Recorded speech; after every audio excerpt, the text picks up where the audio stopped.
A ver, senador, No, totalitarismo, dictadura, no, régimen, golpe de Estado. Cuando hablamos de esto, del autoritarismo y de las acciones que lleva el gobierno en este tema, la Diario de la Nación lo que busca es que nosotros no nos parezcamos a la que han hecho ellos toda la vida. Es decir, quieren ser ellos los únicos dueños de ese gesto y me parece estupendo que siempre quede en el lugar que tenga que haber estado históricamente.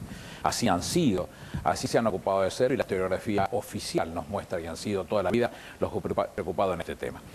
Lo que la presidenta nos ha presentado en la Casa de Gobierno el otro día y que ha hablado con contundencia es la necesidad de empezar a hacer una transformación de este Poder Judicial que está expresado en el siglo XIX para que represente el siglo XXI y no es el principio y el fin, es el principio de un montón de otras cosas que seguramente van a ir dando modificaciones que van a ser absolutamente contundentes en función del mejoramiento de la calidad de la prestación de servicios de justicia.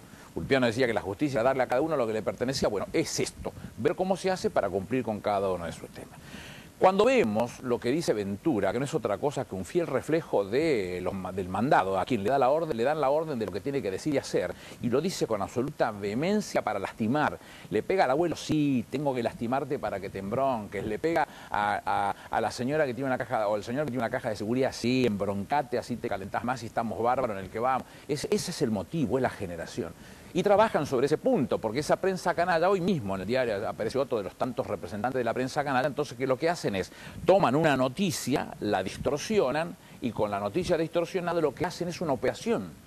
Y muchos de los que estaban sentados en ese lugar, a algunos les reconozco honestidad intelectual, la verdad debo serlo, sería injusto, sino a otros no, otros son mandantes pura y exclusiva, les dicen lo que tienen que decir, van y lo dicen como si fuese una verdad revelada, y no tienen ningún empacho ni colorado se ponen para decir las burradas que dicen en estos términos.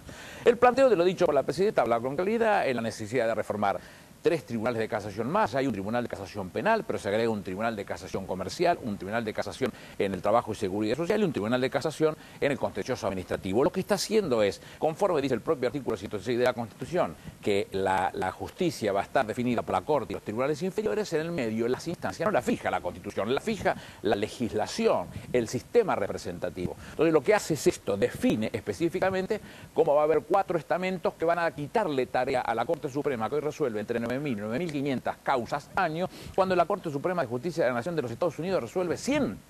Una definición más clara imposible de la necesidad de jugar fuertemente a mejorar los estamentos para que eso sea contundente a la hora de fijar la propia jurisprudencia.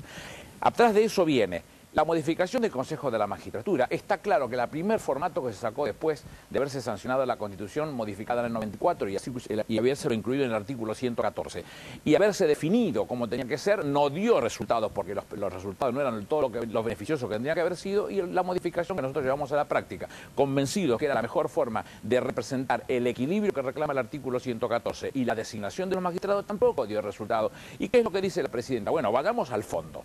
Nuestro propio preámbulo de la Constitución dice que es representativo y esto es lo que define quién es el dueño del poder político. El dueño del poder político es el pueblo. La presidenta de la Nación dice, bueno, ¿cómo hacemos para que representemos, no soy su exégeta, es mi interpretación, para representar el artículo 114 en ese equilibrio que reclama? Y por un lado tiene que haber una parte exacta para los legisladores, una parte exacta para los académicos y una parte exacta para la justicia representada en mitad por mitad entre abogados y los jueces. Ah, pero ¿cómo vamos a elegir a los abogados y los jueces? Miren, hoy son elegidos los abogados por el Colegio de Magistrados y los jueces por el Colegio de Magistrados y los abogados por el Colegio de Abogados.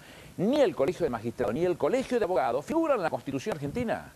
Ni la Constitución argentina remite a este tipo de instituciones, que son muy valorables, muy respetables y todo lo que sea, pero no remite a ello, pero sí define con claridad lo que dice el preámbulo respecto de la política representativa en nuestro país, pero no solamente se queda en ese punto, sino que en la reforma del 94 hace una definición estratégica del sufragio en su artículo 37 y hace una definición estratégica en su artículo 38 respecto de la representatividad, de la definición que tiene el partido político para poner las candidaturas. Entonces, si nosotros seguimos mirando en lo que representa la propia Corte, la Corte tiene dicho en 1987, en la causa Ríos Antonio Jesús, que la representatividad y el partido político son sinónimos. 1987, es decir, una jurisprudencia pacífica que no ha tocado, que la ha definido bien clara. La representatividad y el partido político son sinónimos. ¿A quién le vamos a preguntar entonces para formar aquellos que no vienen con decisiones de la voluntad popular, como por ejemplo los legisladores o el representante del Ejecutivo? Y hay que preguntárselo al pueblo, que es el que tiene que definir, con lo cual tendremos un Consejo de la Magistratura que es el que va a llamar a los concursos para elegir a los jueces. Va a llamar en listas específicas, no en juzgados específicos, para que se determinen quiénes son los que van evaluando y cómo se van armando las listas. Y conforme se vayan armando la lista, se desinsaculará, es decir, se va sacando de uno y se va poniendo en las vacantes que se van generando, con lo cual el Poder Ejecutivo ya no pondrá con el dedo en la vacante. Otra limitación, autolimitación que se hace, como hizo Néstor Kirchner con el decreto 222 o los decretos que hizo con el Ministerio Público para decir, bueno, vamos a designar nada menos que a los miembros de la Corte. No quiero ser yo solamente. Abramos una audiencia pública y todo el mundo opine. Se fue autolimitando. Acá se vuelve a autolimitar en estas condiciones, porque será la propia lista que va a ir diciendo, vacante en el juzgado 1, va el primero, vacante en el juzgado 2, va el segundo, vacante en el juzgado 3, va el tercero, y va a ir incorporándolos como están. ¿Y cómo van a ser esos concursos? Bueno, van a ser concursos que van a ser presentados y analizados y corregidos por los académicos, ya no por el Consejo de Magistratura. Entonces, otra vez, otra limitación que hace a la transparencia de la selección de los magistrados. ¿Por qué entonces le tienen miedo a la voluntad popular? ¿Cuál es la razón? Ninguna que tenga criterio. Y el punto más grave está en las medidas cautelares. ¿Y por qué en las medidas cautelares? Porque allí es donde ha residido uno de los dolores de cabeza más grandes que ha tenido la Argentina desde hace mucho tiempo. Yo rescato, a partir del voto de los 16, yo mencionaba un hecho histórico también. El 2 de octubre de 1910, ya siendo reconocido como presidente de la Nación Roque Sáenz Peña y volviendo de Europa, pide 2 reuniones con el presidente en ejercicio, José Figueroa Alcorta, y con el caudillo de la oposición, Hipólito Yrigoyen. Entre ellos negociaron, le decía Roque Sáenz Peña a Yrigoyen, usted tiene que salir de su condición de revolucionario, había hecho una revolución en el 92, en el 1893, y Yrigoyen decía, yo salgo, pero usted hágame una ley nueva de comicio, transparente, que podamos competir, y yo no me muerto más, yo no me meto más en ese lío. Entre otras cosas discuten el voto de los 18 que Roque Sáenz Peña no quería, y que Yrigoyen decía, mire, los pibes ponen el pecho y tiran tiro, y yo le iba a decir que no pueden votar. Así no es. Indalecio Gómez, que era ministro del Interior, cuando presenta a la Cámara dice, teníamos 2 opciones, o primero preparábamos al pueblo y después le damos el voto, o primero le damos el voto y después lo preparamos, y nosotros elegimos esta segunda. Primero está el pueblo, que vote, y después nosotros preparamos si tenemos que hacerlo. ¿Qué se gana con esa elección de 1916 cuando Yrigoyen entra? Pareciera ser que es la gran diferenciación entre el poder político por un lado y el poder real por el otro. El real no va a elecciones nunca, los clarines, los techines, la nación, no van nunca a elecciones.